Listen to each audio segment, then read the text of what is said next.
నమస్కారం. బతుకమ్మ సమాచారానికి స్వాగతం.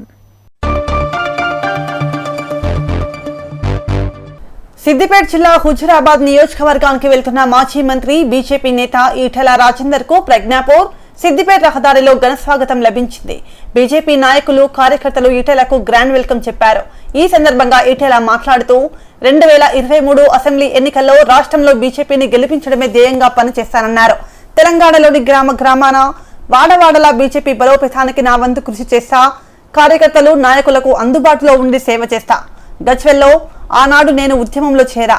సొంత నియోజకవర్గంతో పాటు ఇక్కడి ప్రజానికంతో నాకు ఎంతో అనుబంధం ఉందని అన్నారు.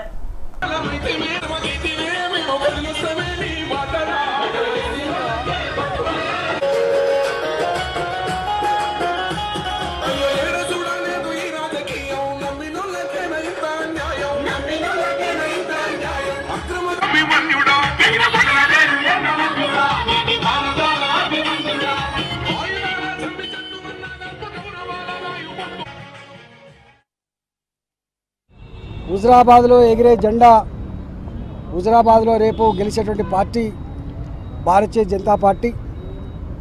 తెలంగాణ రాష్ట్రం 85% అణగారిన వర్గాల నిలయమని ఏదైతే చెప్పిండో ముఖ్యమంత్రి గారు ఆనాడు ఉద్యమ సందర్భంగా కూడా చెప్పిండో, ఎక్కడ కూడా ఆ ఆకాంక్ష నెరవేరలేదనేది యావత్ ప్రజానికంలో ఉన్న భావన. ఒక్క మాటలో చెప్పాలంటే, ఏ ఆకాంక్షలతో ఏ ఆశయాలతో తెలంగాణ రాష్ట్రాన్ని సాధించుకున్నామో ఆ ఆకాంక్ష నెరవేరలేదు. కాబట్టి ఆ ఆకాంక్షలు నెరవేర్చడమే భారతీయ జనతా పార్టీ రాబోయే కాలంలో తప్పకుండా చర్చించుకొని ఒక పకడ్బందీ ప్లాన్తో ముందుకు పోతాం. 2023లో ఎగిరే జెండా తప్పకుండా భారతీయ జనతా పార్టీ జెండానే అని చెప్పి, కాషాయ జెండా అని చెప్పి ఈ సందర్భంగా మనవి చేస్తూ మరొకసారి మా వాళ్ళ స్వాగతానికి మా అందరి తరఫున కృతజ్ఞతలు తెలియజేస్తాం.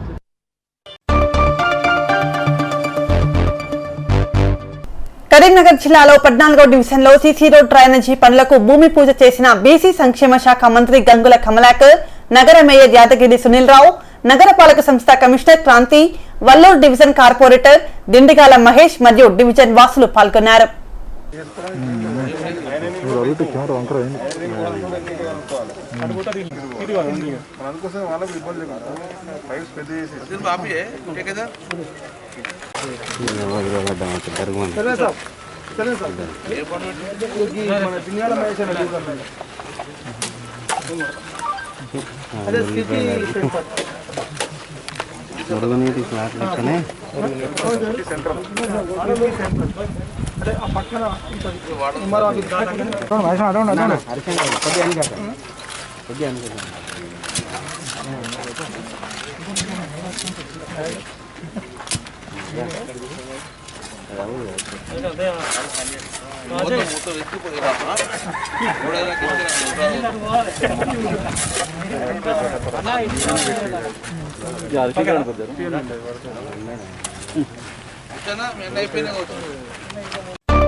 చిరంజీవి చారిటబుల్ ఆక్సిజన్ బ్యాంక్ నుండి చొప్పదండి నియోజకవర్గంలోని జగిత్యాల జిల్లా కొడిమ్యాల మండలం రామకృష్ణాపూర్ గ్రామానికి చెందిన సిరిపురం సాగర్ కరోనాతో చికిత్స పొంది హాస్పిటల్ నుంచి డిశ్చార్జ్ చేయగా ఇంటి దగ్గర ఆక్సిజన్ పెట్టాలి అని డాక్టర్ సూచించగా వారి కూతురు Haritha Choppadandi Chiranjeevi oxygen bank incharge Ippa Srinivasa Reddy, Kothuri Mahesh ను సంప్రదించగా వారు Karimnagar Chiranjeevi oxygen bank incharge Velupula Venkatesh, Galipalli Kumar ద్వారా ఆక్సిజన్ కాన్సంట్రేటర్ ఉచితంగా అందించడం జరిగింది. ఈ సందర్భంగా వారి కుటుంబ సభ్యులు చిరంజీవి గారికి, రామ్ చరణ్ గారికి ధన్యవాదాలు తెలిపారు.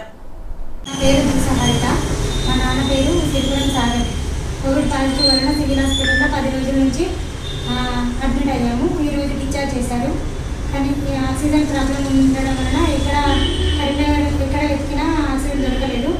శ్రీనివాసరెడ్డి మహేష్ వాళ్ళని సంప్రదించారు. అంటే వాళ్ళ ఇన్ఫర్మేషన్తో మాకు ఇక్కడ చిరంజీవి ట్రస్ట్ తరఫున ఆక్సిజన్ ఉన్నారని తెలుసుకొని ఇక్కడికి వచ్చి వీళ్ళను సంప్రదించాము. మాది కొడిమేల మండలం రామకృష్ణపురం గ్రామం. ఇంతటి మహత్కార్యం చేస్తున్న చిరంజీవి కుటుంబ సభ్యులకు మా నిరుపేదల తరఫున మా కుటుంబం తరఫున ధన్యవాదాలు తెలియజేస్తున్నాం.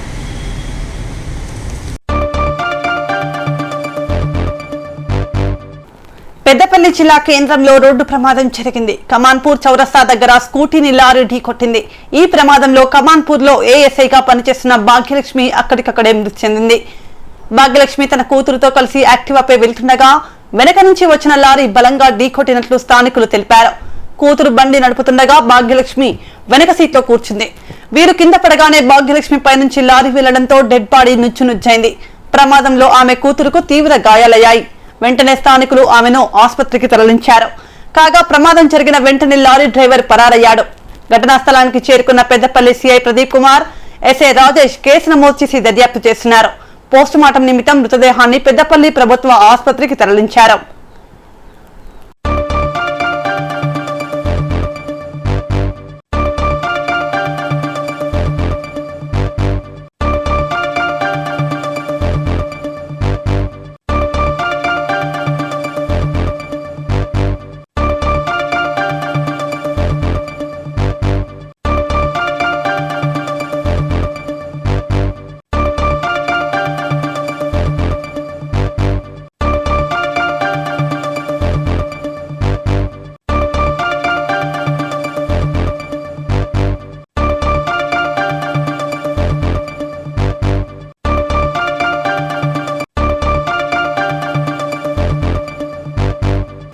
నాగార్జున సాగర్ లోని కమలా నెహ్రూ ఆసుపత్రిని స్థానిక ఎమ్మెల్యే నోముల భగత్ ఆకస్మిక తనిఖీ చేశారు. సర్క్యులర్ లో సంతకం పెట్టకుండా సమయపాలన పాటించిన డాక్టర్లపై ఎమ్మెల్యే ఆగ్రహం వ్యక్తం చేశారు. కరోనా బాధితులను నిర్లక్ష్యం చేయకుండా వైద్యం అందించాలని ఎమ్మెల్యే భగత్ సూచించారు. 7 గంటలకు ఆటో వచ్చిందని ఈయన కూడా చెప్తున్నాడు. 7 గంటలకు ఆటో వచ్చిందని చెప్తున్నాడు. ఇళ్ళకి వచ్చిన తర్వాత ఎవరిని కలవాలంటున్నాను. అయిపోయింది. డ్యూటీ డాక్టర్ సార్ ఏడి ఇప్పుడు ఇంతమంది జనాలు వస్తున్నారు. నువ్వు ఇంట్లో తిరుగుతుంటే నువ్వు నీ డ్యూటీ అక్కడ నువ్వు ఆయన తిరిగి గంట తర్వాత నువ్వు చూసినావు. 7:30కి ఆయన తీసుకొచ్చిన ఎన్ని గంటలకు 7:30కే తీసినావు. 7:30కి వస్తే 7:30కే తీసినావు. భూ కబ్జాలు సెటిల్మెంట్లకు పాల్పడితే పీడీ యాక్ట్ నమోదు చేస్తామని గోదావరికని ఏసీపీ ఉమేందర్ హెచ్చరించారు. ఈ మేరకు Godavarikhani 1 town Ramagundam police station పరిధిలోని 34 మంది రౌడీ షీటర్లకు కౌన్సిలింగ్ నిర్వహించారు. ఈ సందర్భంగా ఏసీపీ మాట్లాడుతూ రౌడీ షీటర్లుగా రికార్డులో ఉన్నవారు చట్టాన్ని చేతిలోకి తీసుకుని అసాంఘిక కార్యకలాపాలకు పాల్పడితే చట్ట ప్రకారం కఠిన చర్యలు తీసుకుంటామన్నారు. గోదావరికని రామగుండం ఎన్టీపీసీకి చెందిన రౌడీ షీటర్లపై నిరంతరం నిఘా కొనసాగుతోందని, మహిళలపై లైంగిక వేధింపులు, బెదిరింపులకు, ఇతర నేరాలకు పాల్పడిన చర్యలు తప్పవని పేర్కొన్నారు.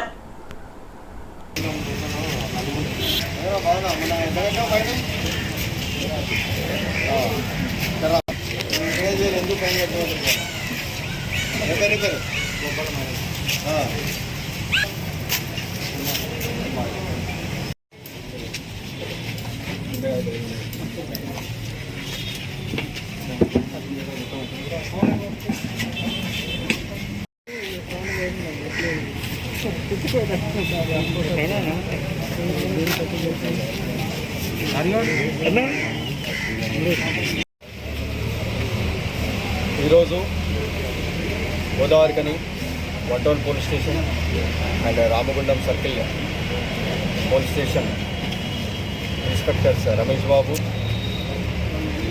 తర్వాత లక్ష్మీనారాయణ, ఎస్ఐ ఎన్టీపీసీ వీళ్ళ ఆధ్వర్యంలో ఈరోజు రౌడీ షీటర్లకు కౌన్సిలింగ్ చేయడం జరిగింది.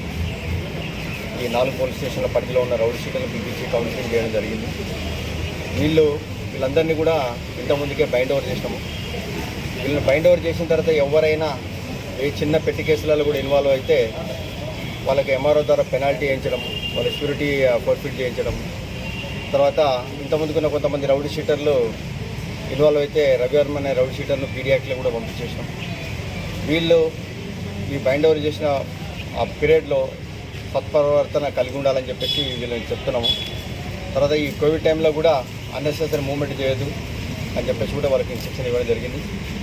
వీళ్ళతో పాటు ఎవరైతే గాంజా తాగే వాళ్ళు ఉన్నారో వాళ్ళపైన కూడా మేము సర్వేలెన్స్ పెట్టాము. తర్వాత గాంజా పెడ్లర్స్ ఎవరున్నారో వాళ్ళ మీద కూడా ఎంతమంది కేసులు బుక్ చేసినాము. ఈ ముఖ్యంగా గోదావరి కానీ ఈ ఎన్టీపీసీ పరిధిలో ఎవరైతే యువకులను అమాయకులైన పిల్లల్ని ఈ గాంజా వైపు మరలించే వాళ్ళపైన కూడా మేము సస్పెక్ట్ షీట్ ఓపెన్ చేస్తున్నాము. ఎవరైనా చట్టానికి వ్యతిరేకంగా ఎవరు పనిచేసినా వాళ్ళపైన కంట చర్యలు తీసుకుంటామని చెప్పేసి తెలియజేస్తాం.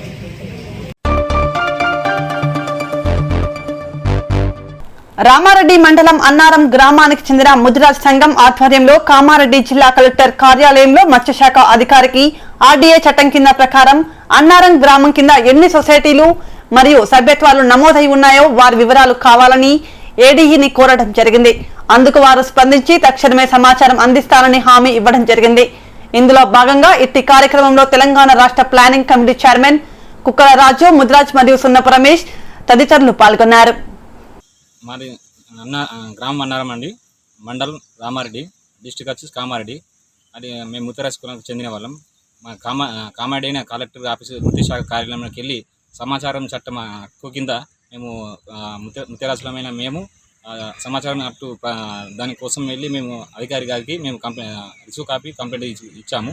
దాని మీద మాకు ఎన్ని సంఘాలు ఉన్నాయి, దాని మీద ఎంతమంది సబ్సిడీ ఉందని చెప్పేసి మేము దానికోసం వెళ్ళామండి. వెళ్ళేసి దానికి కూడా వాళ్ళు బదిలిచ్చారు. మీకు 10-15 రోజుల్లో మీకు సమాచారం ఇస్తామని కూడా చెప్పారు. ఎందుకంటే వెనుకబడి ముదిరాజులు అనగానే ఎదుటి వారికి ఏమనిపిస్తుంది అంటే వీళ్ళు అంటే బలిసిన పార్టీ కదా, ఇది కదా అని చెప్పేసి బీసీడీ అంటే బీసీడీలో వాళ్ళకి ఏముంది, వీళ్ళు బాగా ఉన్నారని చెప్పేసి వాళ్ళు అనుకుంటున్నారు. కానీ ముదిరాజులు మేమేం చెట్లకే పుట్టలకు పరిమితం అవుతున్నాం కానీ మాకు పండ్లు పొలాలు తప్ప దేనికి లేదండి. ఇది స్పందించి ప్రభుత్వమైనా సరే ఇంకా మన గవర్నమెంట్ అధికారులను స్పందించి మాకు న్యాయం చేకూర్చాలని మేము కోరుకుంటూ మా బెస్త వాళ్ళకు ఎలాగైతే అధికారం ఇచ్చారో మాకు కూడా అలాంటి అధికారులు మాకు ఇచ్చి మాకు న్యాయం చేకూర్చాలని చెప్పేసి నేను రాష్ట్ర కార్యదర్శిగా నేను మనవి చేస్తున్నాను. ఇది కూడా ప్రభుత్వం స్పందించి వెంటనే చర్య తీసుకొని మాకు ముదిరాజులకు మాకు న్యాయం చేకూర్చాలని మేము మనసారా కోరుకుంటున్నాము. హైదరాబాద్ క్రికెట్ అసోసియేషన్ ఎన్నికలకు సిద్ధంగా ఉన్నామని హెచ్సీఏ ప్రెసిడెంట్ అజహరుద్దీన్ ప్రకటించారు. గురువారం ఆయన మాట్లాడుతూ తనపై అనర్హత వేటు వేసే హక్కు అలెక్స్ కౌన్సిల్ కు లేదని తేల్చి చెప్పారు. అంబుడ్స్మెన్ నిర్ణయానికి కట్టుబడి ఉంటారని ప్రకటించారు. హెచ్సీఏ కార్యవర్గాన్ని రద్దు చేసే అధికారం అంబుడ్స్మెన్ కు మాత్రమే ఉందని తెలిపారు.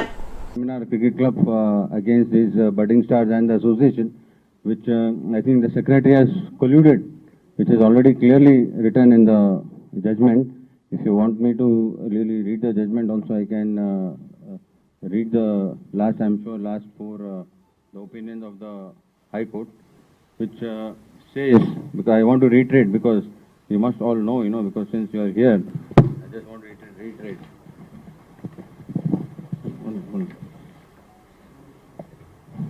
Yeah, if you see the judgment, the opinion of the court is, the filing of the OP itself is an abuse of process of court. There is a clear collusion between first respondent and Vijay Anand, secretary of the second respondent. And both of them did not come to the court with clean hands and suppress true facts. And then it goes on to say that the respondent numbers 1 and 2 wanted to delay the appointment of the ombudsman and ethics officer and to embarrass Justice Deepak Verma, former judge of the Supreme Court. So the PSROP number 17 of 2020 itself is dismissed, as its continuance might lead to commission of further fraud and mischief by the first respondent and R. Vijayanan, the secretary of the second respondent, and others supporting them. The others supporting them are the other 4 people. There's John Manoj, Narendra Sharma, Surendra Agarwal and Anuradha. So this is the order which is given by the Honorable High Court. On this order only, and they have been fined also, both the budding star and the other, and Vijayana has been fined 25,000 rupees, fine, and they have to pay in the court. And then also it is very clear that about the Apex Council thing, you know everything about the Ombudsman thing. Because the court has also said that it is therefore clear that Sri Vijayanand, Secretary. Andhra Pradesh రాష్ట్రంలో 10th intermediate పరీక్షలపై తొలి నుంచి తాము ఒకే మాటపై ఉన్నామని రాష్ట్ర విద్యాశాఖ మంత్రి ఆదిమూలపు సురేష్ స్పష్టం చేశారు. పరీక్షల నిర్వహణకే కట్టుబడి ఉన్నామని, అయితే పరిస్థితులు కొలిక్కి వచ్చాక నిర్ణయం ప్రకటించడం జరుగుతోందని తెలిపారు. తాడేపల్లిలో సీఎం జగన్ తో సమీక్ష ముగిసిన అనంతరం ఆయన బయటకు వచ్చాక మీడియాతో మాట్లాడారు. సరైన సమయంలో సరైన నిర్ణయం తీసుకుంటాం. పరిస్థితి చాలా నిశ్చితంగా పరిశీలిస్తున్నాం. సరైన సమయంలో సరైన నిర్ణయం. మాకు రాలేదు, నా దగ్గర లేదు కదా, నేను చెప్తాను. పరీక్షలు ఎంత అవసరమో మేము చెప్తాం. దాని ప్రాముఖ్యత ఈ రోజు పరిస్థితిని ఇంకా నిశ్చితంగా పరిశీలిస్తా ఉన్నాం. సరైన సమయంలో సరైన నిర్ణయం. పెద్దపల్లి జిల్లా అంతర్గాం మండలం బుగ్గరామస్వామి పర్యాటకులను బెదిరించి దోపిడీలకు పాల్పడుతున్న 6 నిందితులను అంతర్గాం పోలీసులు అరెస్ట్ చేశారు. ఈ మేరకు అంతర్గాం పోలీస్ స్టేషన్లో ఏర్పాటు చేసిన పాత్రికేయుల సమావేశంలో గోదావరికని ఏసీపీ ఉమేందర్ వివరాలను వెల్లడించారు. నిందితుల వద్ద నుండి 2 బైకులు, సెల్ ఫోన్, 2000 రూపాయలు స్వాధీనం చేసుకున్నట్లు ఏసీపీ తెలిపారు.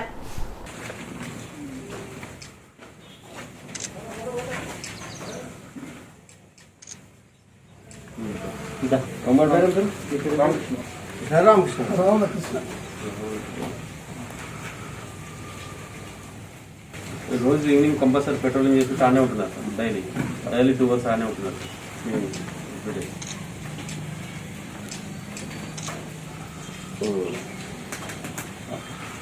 వాళ్ళను బంధు 3 స్నేహితులు, అంటే ఒక 2 అబ్బాయిలు, ఒక అమ్మాయి, బుగ్గ రామలింగేశ్వర స్వామి టెంపుల్ దైవ దర్శనానికి వచ్చి దర్శనం చేసుకున్న తర్వాత అక్కడ కూర్చొని మాట్లాడుకుంటున్న సమయంలో ఒక 6 వ్యక్తులు ఒక 2 బండ్ల మీద వచ్చేసేసి మీరెవరు, మీరు ఎందుకు ఇక్కడ కూర్చున్నారు, ఏం చేస్తున్నారు అని చెప్పేసి వాళ్ళ ఫోటో ఇట్లా తీసేసి వాళ్ళ దగ్గర నుంచి ఒక సెల్ ఫోను, తర్వాత 2000 రూపాయలు గుంజుకొని, మీరు కనుక 20,000 రూపాయలు రేపు తెచ్చిస్తేనే మేము ఈ ఫోటోలు సోషల్ మీడియాలో పెట్టాం, లేకపోతే సోషల్ మీడియా పెడతామని చెప్పేసి బెదిరించినారు.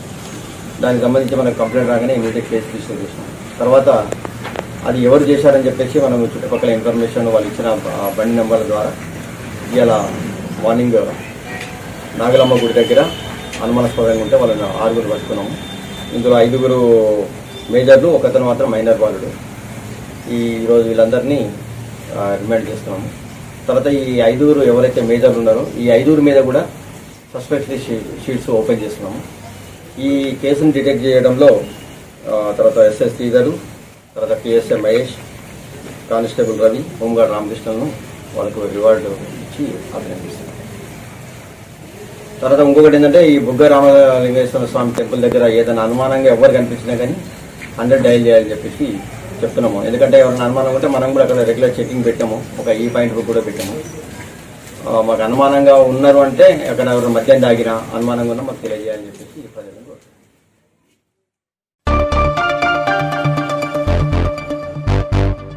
ఉమ్మడి రాష్ట్రంలో స్థానిక సంస్థల ప్రజాప్రతినిధులను గౌరవ వేతనం రూపాయలు 100లోనే ఉండేదని టెక్మాల్ గ్రామ సర్పంచ్ నాయకోటి సుప్రజ భాస్కర్ మాట్లాడుతూ, స్వరాష్ట్రం సాధించుకున్న తర్వాత స్థానిక ప్రజాప్రతినిధుల వేతనం వేలకు చేరింది. తాజా పెంపుతో రాష్ట్రంలోని సర్పంచ్లు, ఎంపీటీసీల సభ్యుల గౌరవ వేతనం రూపాయలు 5,000 నుంచి 6,500, జడ్పీటీసీ సభ్యుల గౌరవ వేతనం 10,000 నుంచి 13,000కు పెంచారు. ఎంపీపీలకు ప్రస్తుతం 10,000 ఇస్తున్నారు. ఇంత ఆర్థిక సంక్షోభంలో ఉన్నప్పటికీ రైతులకు రైతు బంధు సమయానికి అందిస్తున్నారు. అందరికీ నమస్కారం. టేక్మల్ గ్రామంలో 30% వేతనాలు పెంచినందువలన కేసీఆర్ గారికి పాలాభిషేకం చేయడం జరిగింది. ఈ కార్యక్రమంలో పాల్గొన్న అంగన్వాడీ టీచర్స్ మరియు ఆశా వర్కర్లు, అంగన్వాడీ ఆయాలు, సిఏలు, ఏపీఎం వీళ్ళందరూ పాల్గొనడం చాలా సంతోషంగా ఉంది. మా తెలంగాణ రాష్ట్రం వచ్చినప్పటి నుంచి అంగన్వాడీ వర్కర్స్ని టీచర్స్గా ప్రమోట్ చేసి వారికి జీతాలు పెంచడం, వాళ్ళకు తగిన గుర్తింపు ఇవ్వడం జరిగింది. ఇలాంటి కార్యక్రమం చేస్తున్న కేసీఆర్ గారికి కృతజ్ఞతలు తెలుపుతున్నాము.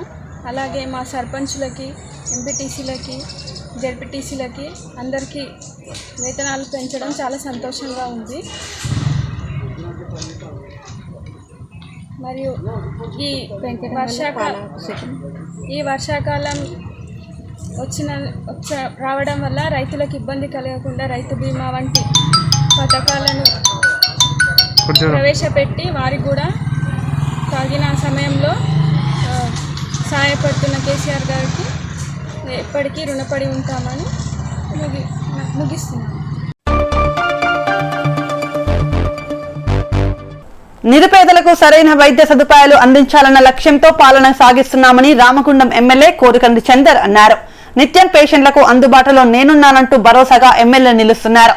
బుధవారం రాత్రి వేళ గోదావరికని ప్రభుత్వ ఆసుపత్రిని ఎమ్మెల్యే ఆకస్మికంగా తనిఖీ చేశారు.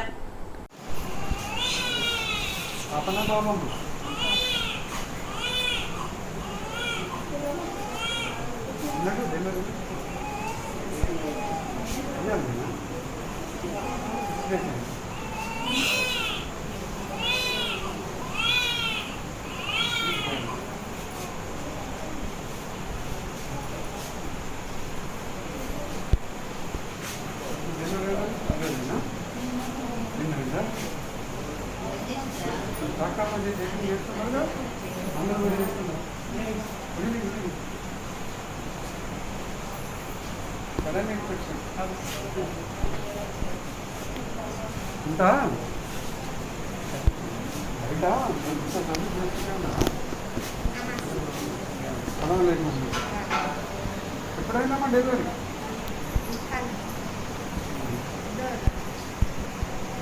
ఇంట్లో మా ఇంట్లో ఇచ్చిన బయట నుంచి కొనుకొచ్చుకున్నావా? ఇది ఎవరు కొనుకొచ్చారు? ఏనా ఏది బియ్యనా?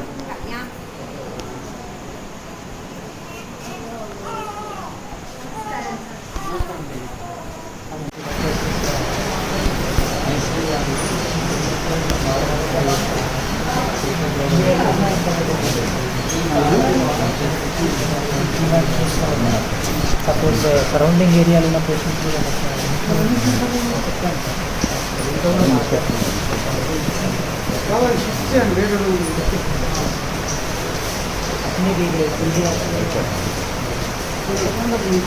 వేరే అందరికి ఇబ్బంది అవుతుంది. ఏంటండి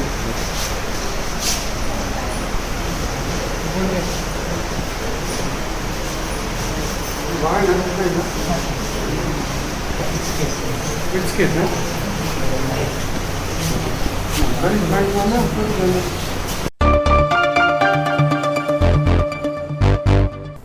దక్షిణ కాశీగా ప్రసిద్ధిగాంచిన వేములవాడ శ్రీ రాజరాజేశ్వర స్వామి వారి హుండీ లెక్కింపు కార్యక్రమాన్ని ఆలయ అధికారులు ఈ రోజు ఉదయం ప్రారంభించారు. సీసీ కెమెరాలు, పోలీసులు పటిష్ట బందోబస్తు నడుమ లెక్కింపు కార్యక్రమాలను నిర్వహిస్తున్నామని ఆలయ ఈవో కృష్ణప్రసాద్ తెలిపారు. రేపు కూడా హుండీ లెక్కింపు కొనసాగనున్నట్లు పేర్కొన్నారు. కరోనా నియమ నిబంధనలు అనుసరిస్తూనే లెక్కింపు కార్యక్రమం నిర్వహిస్తున్నట్లు వివరించారు.